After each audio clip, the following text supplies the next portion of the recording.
Better to live in a desert than with a quarrelsome and nagging wife. Well, I'm not a religious person, but I love the fact that they've started this conversation with a Bible verse, so that because a lot of people, like men, they base their relationships from religious concepts, and they're trying to mimic what religion says about dating. So yeah. Well, just get a good Word. wife. Thank you, Proverbs 21:19. Just get a great wife that doesn't nag you. Yeah. What if she How do you started become a good out? wife? We What should if talk she about that. started Yeah. out as a great wife, but then, there was a steady decline into just a total grating personality. So Why do you think that happens? Why did it happen? Did you not? Was it your failure as the man to not vet that woman properly enough? No, Because that's the point of the dating process. Or is maybe to you're vet not the woman. providing for her emotionally, and I think. Well, sorry. Go ahead. Continue. maybe you're not fulfilling all the duties that you should be as a husband, and so she feels a lack because of that. No, I don't think so. I think in these Wait, situations. are you single? I think in these situations, the man is never to blame in these. No, I'm kidding. Yeah. I'd say it's hard to attribute who's to blame in these Yeah. situations, but it's often a complaint that you hear from men about their partner being. You often don't hear women complaining about men being nagging. You hear other complaints, but you don't often hear women complain about men nagging. All three of them actually gave practically two perspective into the nagging of a woman, if I may put it like that. The two gents were actually alluding to the fact that it's actually maybe the vetting part, if because the other guy actually said, if the reason of dating is to actually vet your partner so that you could literally know what kind of a person are you about to marry and stuff like that. And if you're not doing your due diligence enough, then you might miss some of these characters because they do show within the relationship.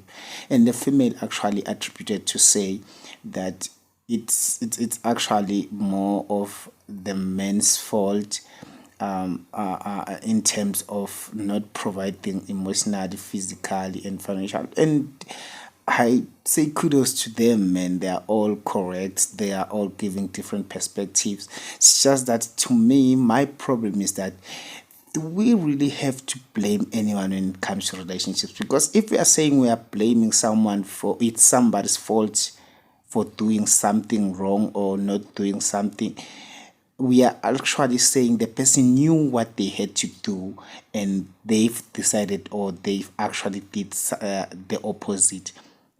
But there's no blueprint for relationships or dating, man.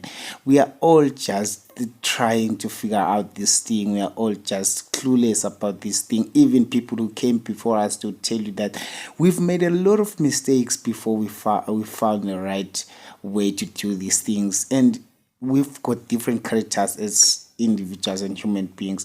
Today you think you know somebody, tomorrow you don't know that person, man. That's why I'm the blaming part. I've got a problem with the blaming part literally, but everything else I think is relevant. Let me give you a situation. Let's say I'm going to make a business, a multi-million-dollar business, and I'm going to go into business with a business partner. It's you, okay? We're making a business. Multi-million-dollar deals are on the table. And we've only known each other for 3 or 4 months. We don't know each other that very well. Yeah. And after 2 or 3 years, I find out that you're a rat scumbag. You've been embezzling money. You've been screwing me over every step of the way. Most people would blame me for not vetting you well enough. And I think that's fair, right?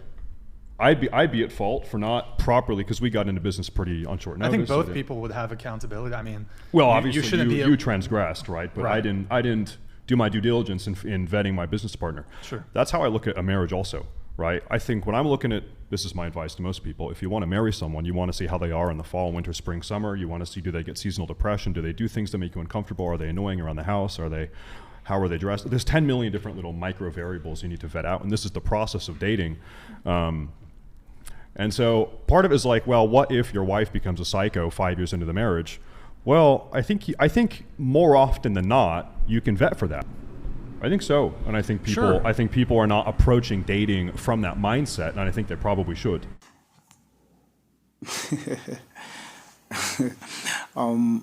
Yeah, man. Okay. The problem with what he's saying, like he's literally 100% correct, man. But the problem with what he's saying and with his approach is that relationships, dating, marriage, and stuff like that, those are social concepts. Those are social aspects of life, and business is a professional aspect of life. And in a sense, you can't like literally approach a social concept in a professional manner, because it would we are trying to do away with the standards, the boundaries, the rules, and so on and so on. And those are the structures of a professional conduct. So the rules, the code of conduct, and stuff like that. We are trying to, like in a relationship, you are trying to relax. You're trying to be you. You're trying to express your hidden feelings, your ideas, man. That's a space where you want to just be relaxed and just be you, and you can't like literally approach it in yes, I do understand the fact that if we do not in a sense have some guidance and have some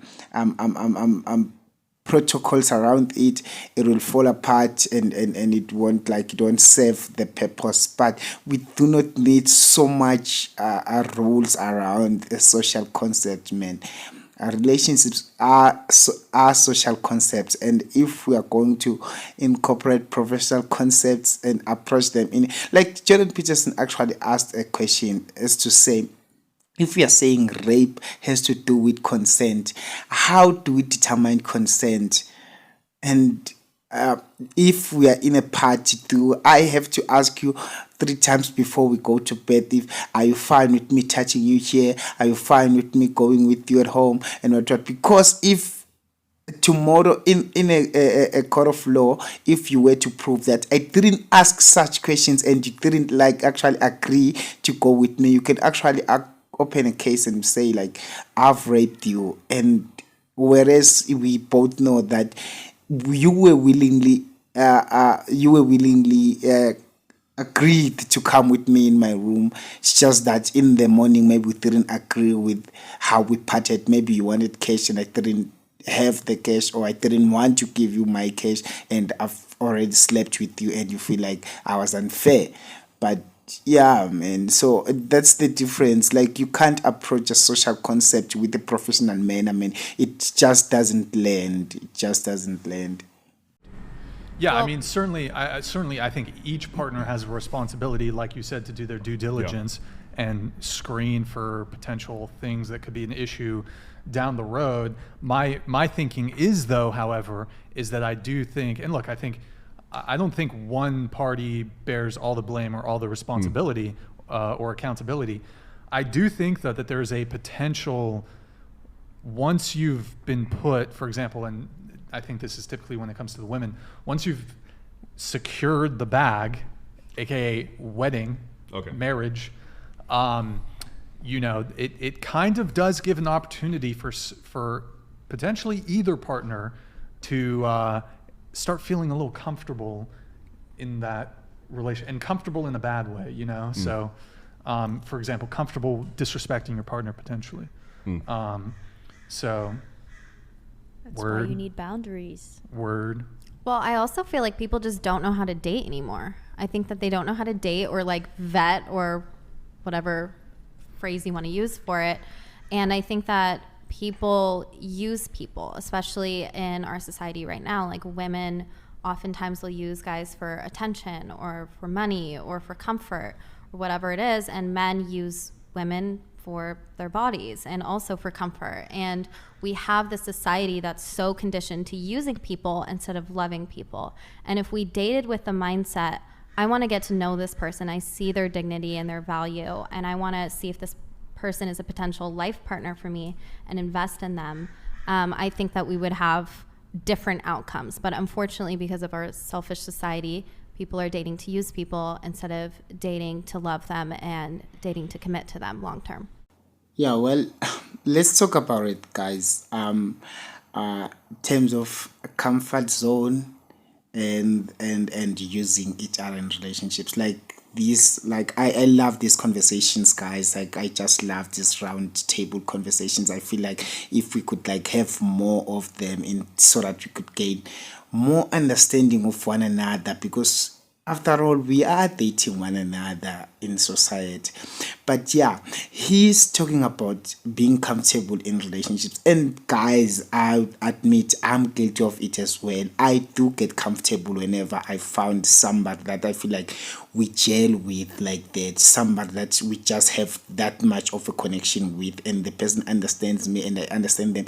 I do like sleep and like fall into the comfort zone where I feel like I no longer have to impress them every morning. I no longer have to impress them every hour of the day. Like I feel like if I just do the standard things, then they would understand, because they've now know how I feel about them and stuff like that. And as like we know, guys, as human beings, we want to be impressed, we want to be surprised, we want to like experience you each and every hour, each and every day. So yeah, and yeah, if you fall into the comfort zone like that, the person will start, if they do not like rediscover you every day, they would lose the respect and stuff like that, and at the end of the day they'll start complaining and start disrespecting you and so on and so on. Then after that you feel like they are nagging, but the person is just concerned about the direction that you've took in that relationship.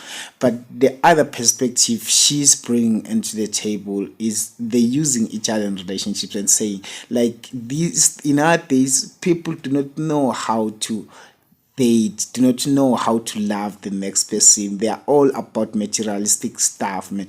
And I feel this in relationships, man. I've experienced this in the past relationships I've been with, where I feel like, okay, yes, I can understand that in a relationship I have to support you, my person and whatnot, but I hate it whenever I feel like there's some sort of entitlement into that, and I feel like the person is asking for this cash because they've seen it, or the person is asking for this cash because they feel like I'm the man and I supposed to provide that, and the person doesn't understand. I didn't date you for the money part. I didn't date you to give you money and stuff. I dated you because I loved you. This was all about love. I wanted you to love me, and I promised to give you love, not money, not materialistic stuff. If I give you those things, it's because I want to give you those things, not you are entitled to those things, man. Like, you're just my person. I just want to spoil you. It's just me spoiling you, not because I'm your provider now and not like I know as a guy I might feel like I'm venting and stuff like that, but really, man, that's just the honest truth about these things. Yeah, I do think my mindset on dating is that dating is a process with which you find a person to marry, right? Yeah. And so I think people are just sort of dating very flippantly. Maybe it's for physical pleasure or just for fun, or what. It's just someone to do things with, versus, okay, this is someone that I am testing out for marriage, and the second I determine that our personalities are incompatible, I think it's probably best to break it off and maybe move on to someone new, right? Well, so much of relationships are transactional instead of actually sacrificial, and really a healthy, strong relationship, both partners will be sacrificing and not giving 50-50, but giving 110% or 120% and showing up and sacrificing every day for that person. But unfortunately, we have people, again, using people, having transactional relationships and not upholding the dignity of the other person. Now, well, guys, we are on the road to 100 subscribers. Please, if you're watching this, please do hit the subscribe button, hit the like button, and please make sure that you leave your comment in the comment section. Let's just conversate. Let me just share your perspective about relationships and these conversations. And I feel like, man, these are just good conversations. I love you guys. I'm sorry for not uploading for so long. It has been hectic at work, but yeah, peace. Hey. Yeah. Uganda. Suganda, hey. I think you give him a door.